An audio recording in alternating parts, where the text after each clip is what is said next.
My son Alex is getting married to my new girlfriend's daughter, and because of this we broke up. I always thought my son's wedding would be a joyous occasion, flowers, laughter, heartfelt toasts, maybe a few teary-eyed moments.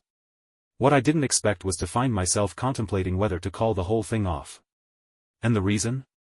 Well, let's just say it's not every day you find out your significant other is about to become your in-law. It all started about a year ago when my son, Alex, introduced me to his fiancée, Emily. She was wonderful, bright, kind, the kind of woman you hope your son brings home.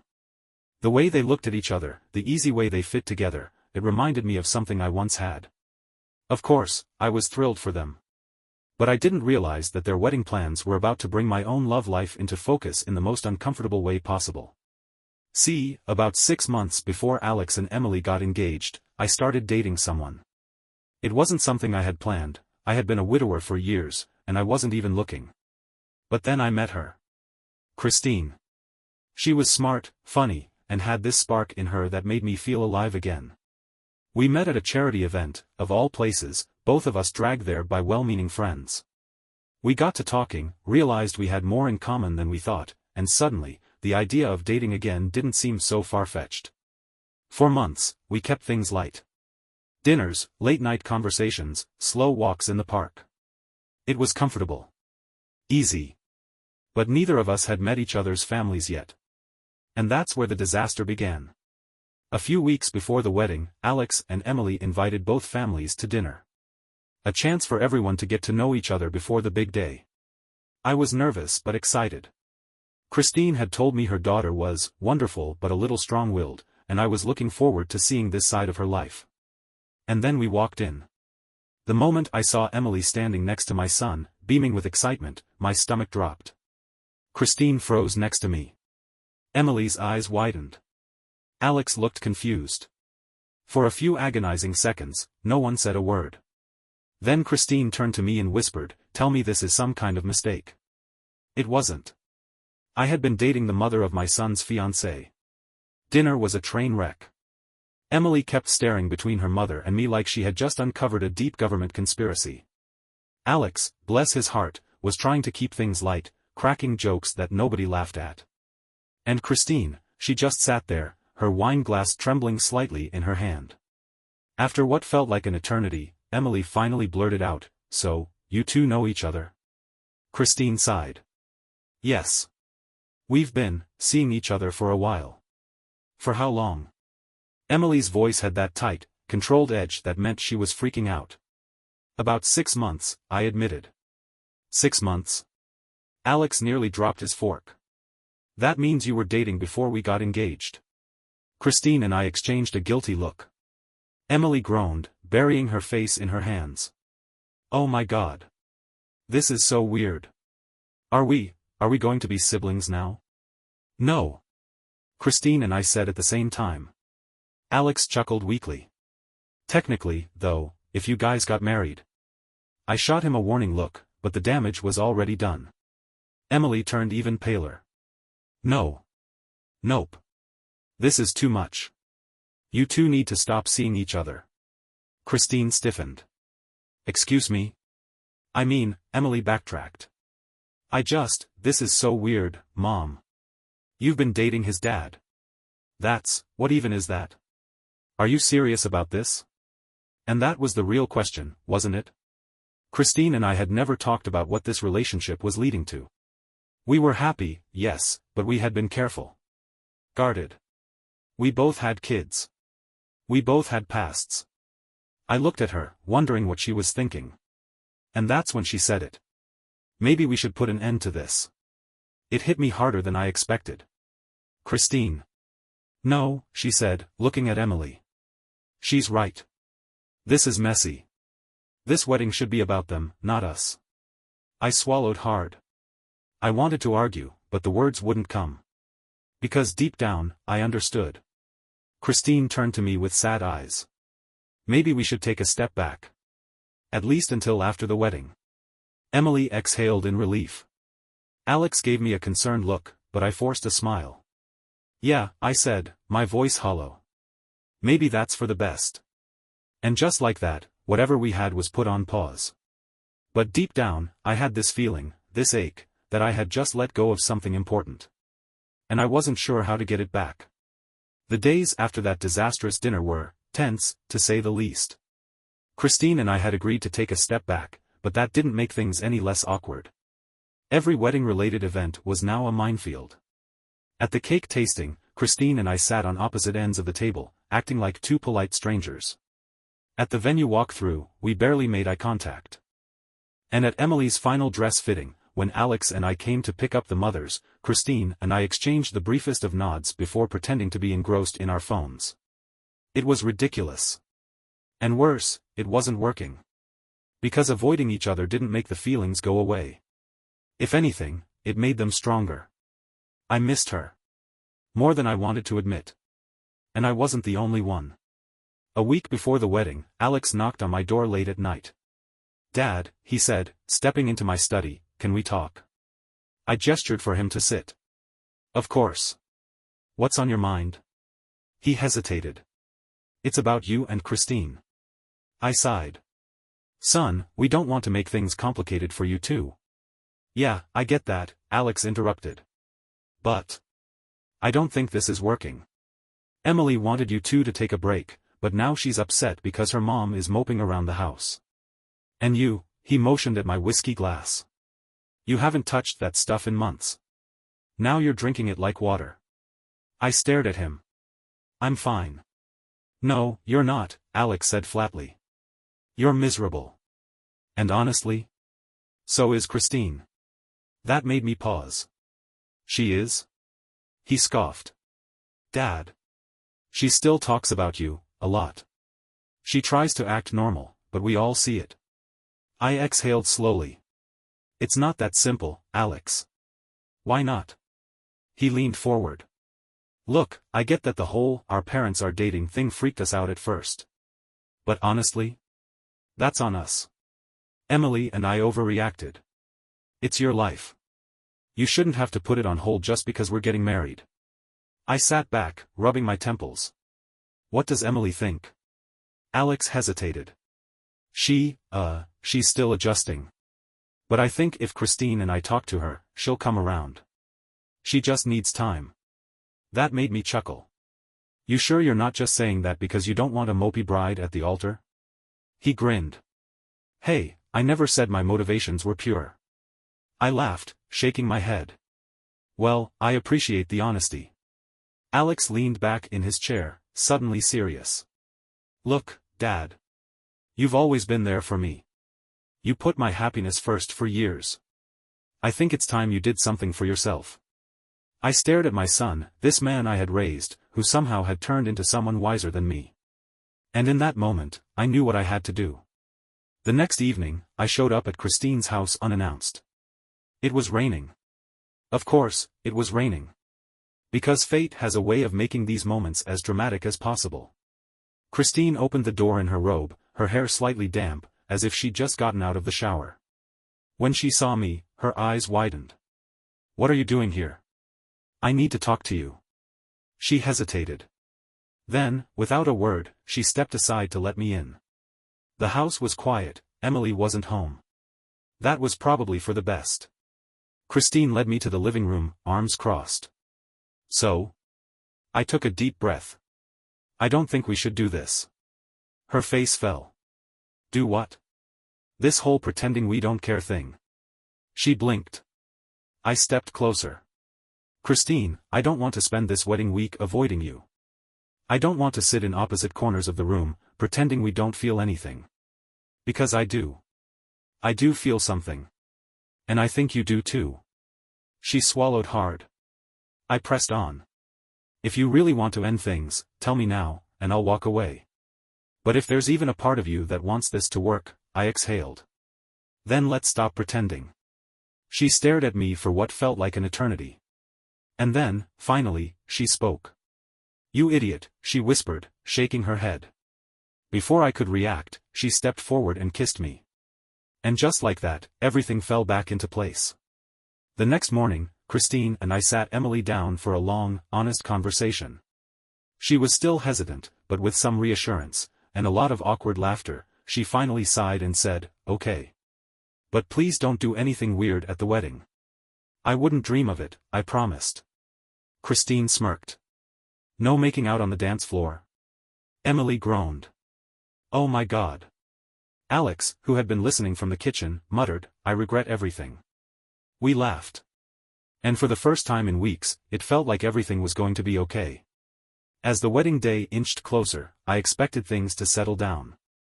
Emily had reluctantly accepted that Christine and I weren't going to suddenly stop seeing each other, and Alex, bless him, was doing his best to keep the peace. But just because the kids had come around didn't mean the parents were out of the woods yet. Christine and I still had to face the wedding itself. The moment the guests saw us together, really together, it would be obvious. And I couldn't shake the feeling that some nosy aunt or distant cousin was going to make a big deal out of it. Which is why, 3 days before the wedding, Christine and I found ourselves in an impromptu strategy meeting at my place. We have to be careful, Christine said, pacing back and forth. We can't be too affectionate, or people will talk. I smirked. What do you mean by too affectionate? Were you planning on sneaking off for a romantic slow dance? Christine shot me a look. I'm serious. So am I. I leaned back in my chair, arms crossed.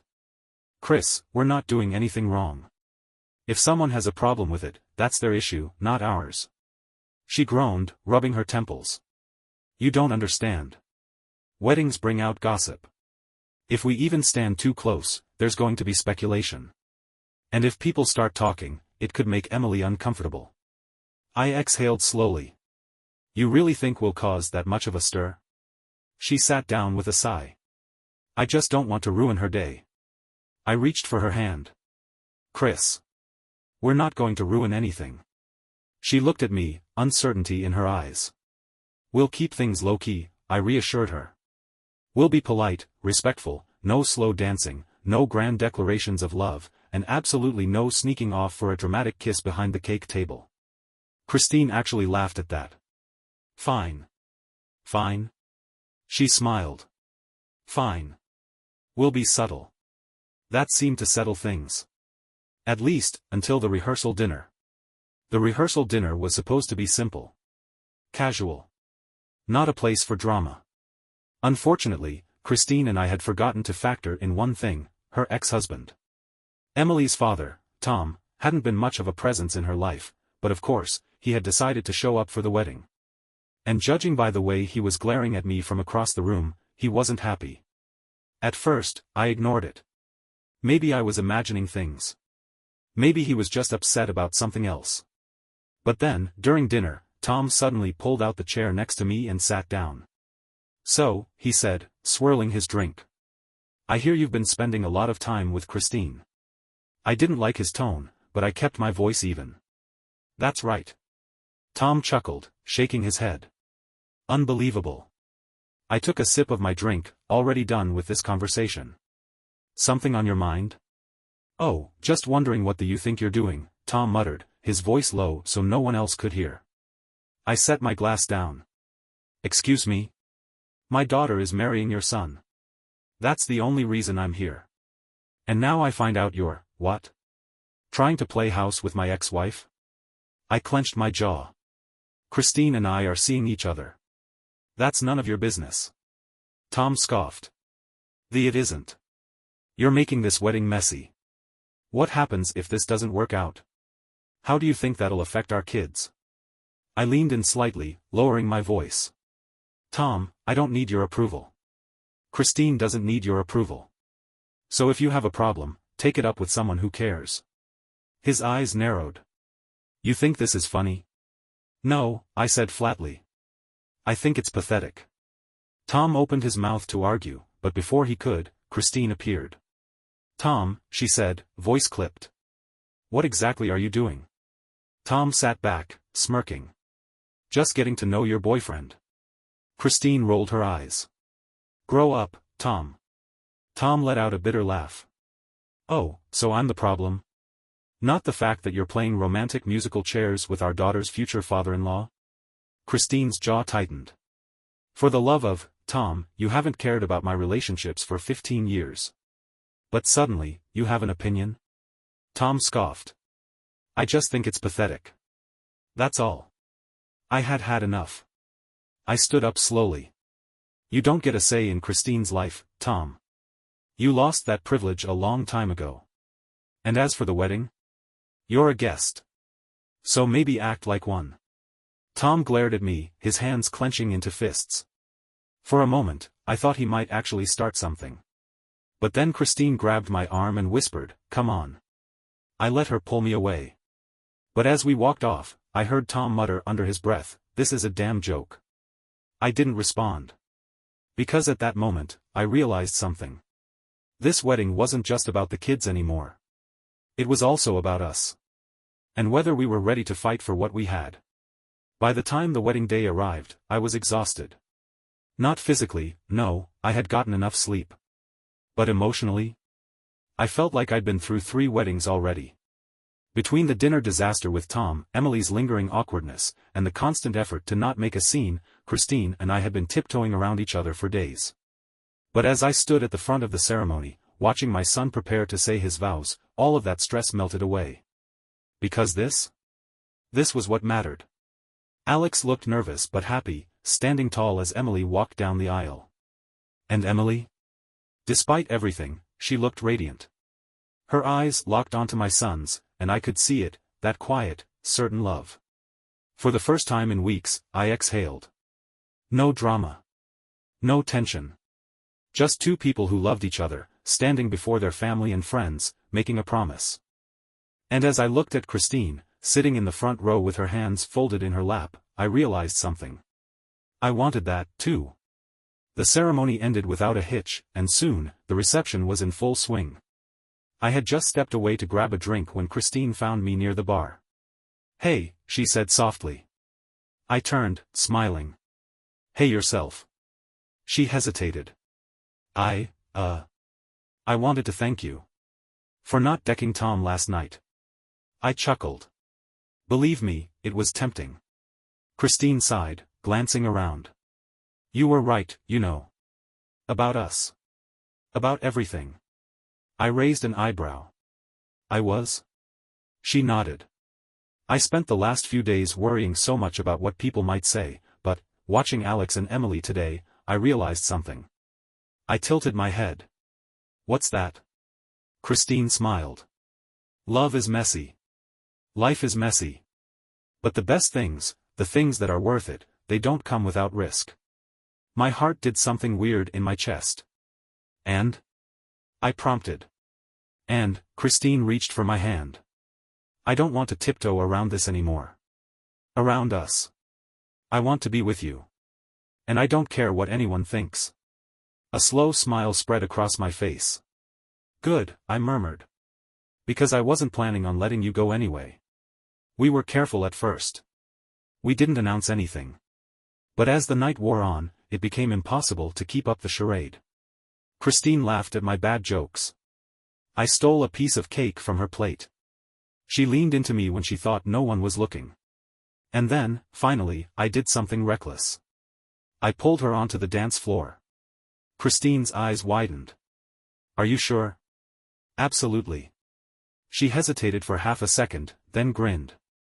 "Well, in that case." And just like that, we danced. Slow. Easy. No dramatics. No whispered gossip. Just us. I spotted Alex and Emily watching from their table, and for a moment, I braced myself. But instead of shock or horror, my son just raised his glass to me. Emily sighed, then smiled. And just like that, the weight I had been carrying vanished. Because we were family now. Messy, complicated, and absolutely perfect. Much later, when the guests were leaving and the night was winding down, Christine and I found ourselves alone under the string lights. She leaned against me, content. I kissed the top of her head. "So, what now?" Christine smirked. "Well, I was thinking, maybe we should crash the honeymoon." I snorted. "Tempting. But I'm not sure Emily would ever forgive us." Christine laughed. "Okay, maybe we'll let them have their trip." I squeezed her hand. "Good call." A pause. Then, softer, she asked, "Do you think we could ever have what they have?" I turned to her, brushing a stray curl from her face. "Christine, we already do." Her breath caught. And then, right there, under the fairy lights, she kissed me. The wedding that almost didn't happen became the best day of my life. And somehow, in all the chaos, I found something I never expected. A second chance at love. Thank you for watching the video. Like it if you watched the video to the end and don't forget to subscribe. Have a nice day.